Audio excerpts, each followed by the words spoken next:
Hi guys, and welcome to the Sunderland versus the Children of Leicester FC match review.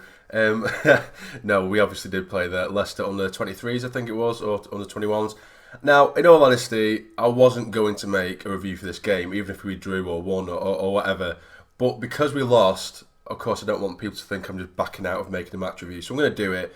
Now, first and foremost, I'm going to place on record that, I don't give a shit about this competition, particularly this year. I don't give a shit. I honestly don't.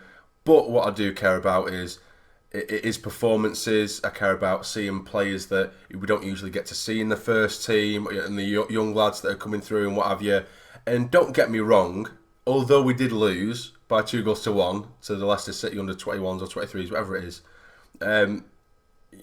we fielded a team that should be good enough to beat a team full of kids. Do you know what I mean? We should have done. That team, we should have been more than capable of doing so.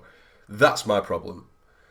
But if we get into the game, so we did start off with John McLaughlin in goal. We had De Bock returning from injury. We had Ozturk and Flanagan in the middle of defence. We had Conor McLaughlin at right back.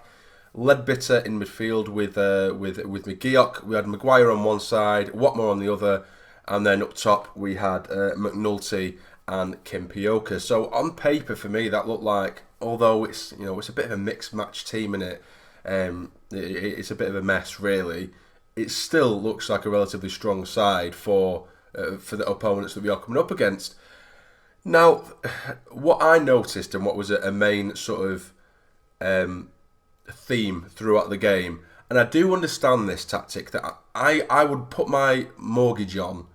Parkinson would have told these players, because we're playing this young, inexperienced side, he would have told them, get physical, hit them hard, let them know you're there. You're in a game of men's football now. You're not playing against kids anymore. You're playing against first-team footballers who play, scrappy football in League One.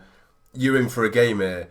And I do understand that, and I can imagine Parkinson saying that, but I felt like that theme just resonated throughout the entire game, and our players took it so literally that we completely forgot to play a game of football, and we were so concentrated on a bit of shithousery and giving them little digs here and there. There were so many unnecessary fouls.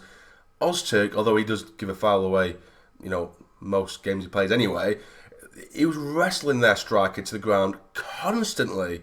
Ledbetter, who is supposed to be the experienced one, he's just making little random digs at people's heels, which, don't get me wrong, for the opening 10-15 minutes of a game, against anyone, I get that. Hit them hard, let them know you're there, let them know that they're in for a good game of football here, but then maybe drop it down a peg and concentrate on playing your own football, because we didn't do that the entire game. We were concentrating on trying to kick 7 shades of shit out of him. We were giving away free kick after free kick after free kick, and it just looked like a load of talentless bullies against a load of up-and-coming kids. And that's what it looked like from the first minute to the 90th. Do you know what I mean? It just looked shit. In turn, I feel like our players couldn't mix the physical game with showing quality that you do supposedly have. I think they really struggled with that, which for me is absolutely pathetic.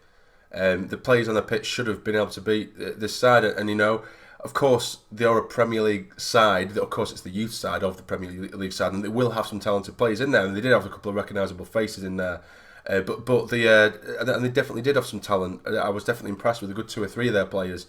But we did go a goal up with a great free kick from Maguire. We did make a couple of chances here and there, but they were all sort of half chances, and we weren't really taking the game to him. I was very disappointed in Benji Kimpioka, who I'm a big fan of. Very disappointed in him.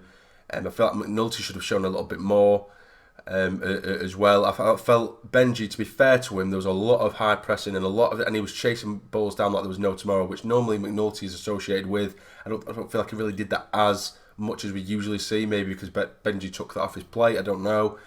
But then the second half comes round, because it did feel like a very flat first half, and we made more than enough chances. A couple of scary moments from Leicester, with a couple of balls that were pinged in and what have you. Nothing too serious, but we just had that free kick. We put it away, and I thought, right, okay, it's going to be a bit of a shit game. It might finish 1 or 2-0 to us here.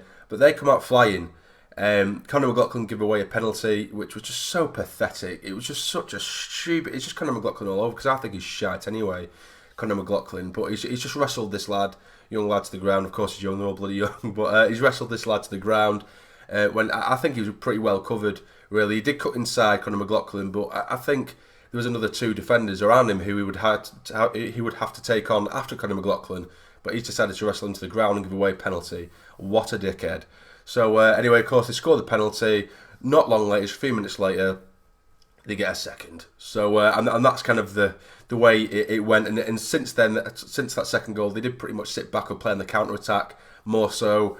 And we were throwing bodies forward, pinging balls up into the box.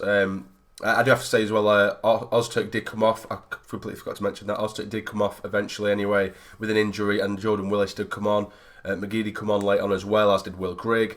But we were just throwing everything into the box. They were just sat behind the ball, and regardless of who you play, that's a very difficult tactic to tackle, because they had everyone a bit behind the ball and were pinging balls into the box. It weren't really coming off for us.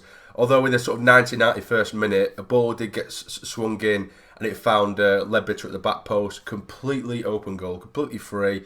It was kind of on the half volley, and he struck it into the ground. It's bounced up and bounced over the bar, but it would have been easier to put it in the back of the net. But that just sums up our day, and we did lose by 2-1 to a bunch of kids. So if you come here to have a laugh at us, then by all means, get in the comments down below, because I'm ready for it. But I don't really give a shit about the result. I don't give a shit about that. Well, I say the result. I don't give a shit about the competition. Even if we won 1-0, that would have been right. Okay, I don't care. That's it. But to lose 2-1, it isn't nice at all. Parkinson now, what is it? Lost 4 out of the last 6, which is it's just so bad. It is terrible. But the mad thing is that I still stand by that. Of course, taking away this leasing.com trophy performance from last night, take that away. I still stand by that. I think we have looked better as a team. I still think we look more attacking. We still look more exciting. We look like we can score more than 1 goal, which is what we have proved against the likes of Tranmere. Whereas with Jack Ross, although it might usually be 0-0s or 1-1s or whatever, the football would be terrible. The defending would still be shit, and we wouldn't have an attacking threat. That's why it would always end up in a draw. Do you know what I mean? And a lot of the time, that man, Jack Ross, was so lucky that it was only 1-1. So many times we could have lost 3-4, 5-1, but it just didn't come off the opposition. So for me, I still stand by that we look better with Parkinson in charge. It's just a case of taking our chances, and because we're making a hell of a lot more than when we did have Jack Ross in charge. So it is just a case of being more clinical, and hopefully we do see that in coming weeks. Of course, we've got another couple of cup games coming up, which I just don't care about. I just want to get rid of the cup games. I really do. I really don't care about whatsoever. We want to get back to the league. But of course, any game in any competition, I would never say, just throw a game or anything like that. Momentum in any competition, regardless of whether it's a league you don't give a shit about, it's very important. So it gives them an opportunity to put this right quickly.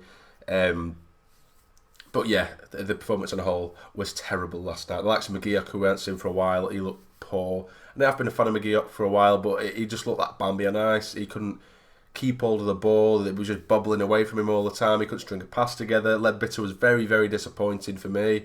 Kimpioka, I would have expected a bit more. Conor McLaughlin, as usual. Well, I say as usual.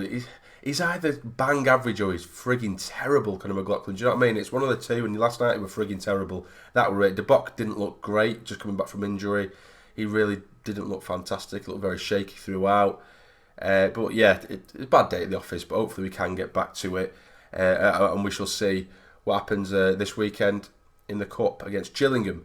So anyway, if you have somehow enjoyed this video, please hit the like button for me. It'd be massively, massively appreciated. And subscribe to the channel if you're not already to become a fully fledged member of the Sarny Army. But for now, you take care. Stay jammy.